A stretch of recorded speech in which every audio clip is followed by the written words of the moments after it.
I was getting much better now, but was very weak, and did not turn out reefs that day or the night following, although the wind fell light. But I just put my wet clothes out in the sun when it was shining, and lying down there myself fell asleep.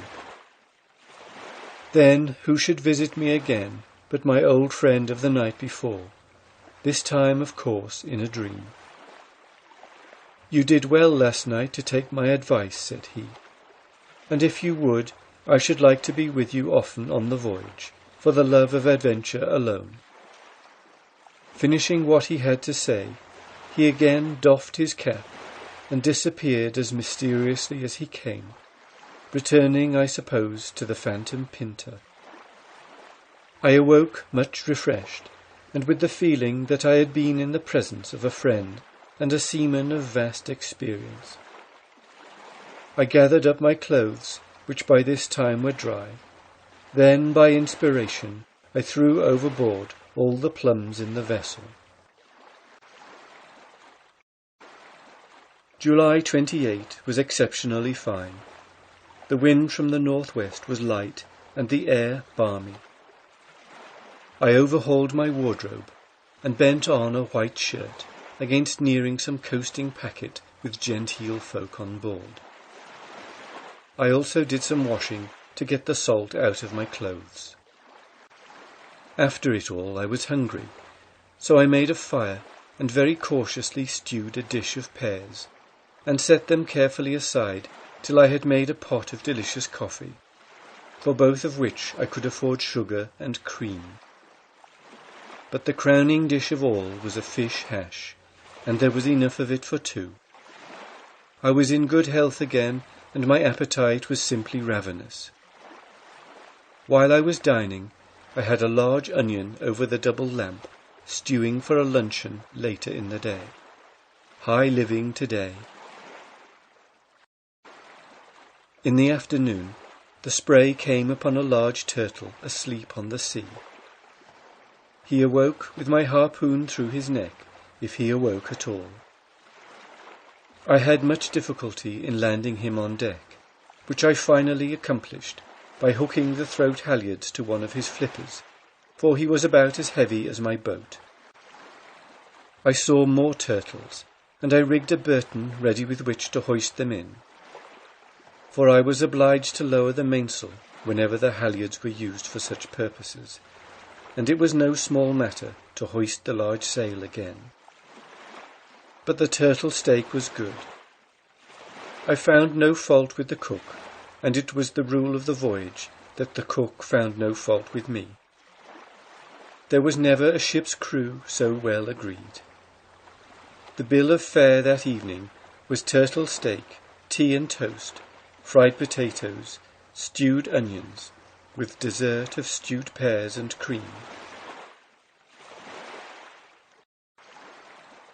Sometime in the afternoon, I passed a barrel buoy adrift, floating light on the water. It was painted red, and rigged with a signal staff about 6 feet high. A sudden change in the weather coming on, I got no more turtle or fish of any sort before reaching port. July 31. A gale sprang up suddenly from the north with heavy seas, and I shortened sail. The Spray made only 51 miles on her course that day. August 1. The gale continued with heavy seas. Throughout the night, the sloop was reaching under close-reefed mainsail and bobbed jib. At 3 p.m., the jib was washed off the bowsprit and blown to rags and ribbons. I bent the jumbo on a stay at the knightheads. As for the jib, let it go. I saved pieces of it, and after all, I was in want of pot rags. On August 3 the gale broke, and I saw many signs of land.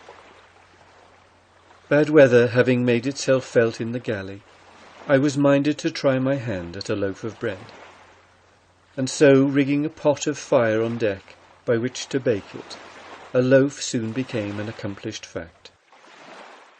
One great feature about ship's cooking is that one's appetite on the sea is always good, a fact that I realized when I cooked for the crew of fishermen in the before-mentioned boyhood days. Dinner being over, I sat for hours reading the life of Columbus, and as the day wore on, I watched the birds all flying in one direction and said, "Land lies there."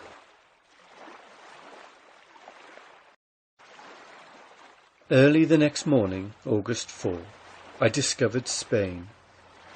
I saw fires on shore and knew that the country was inhabited.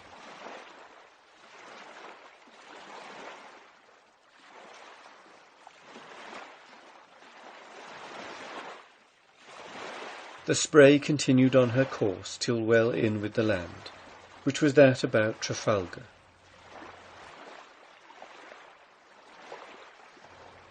Then, keeping away a point, she passed through the Strait of Gibraltar.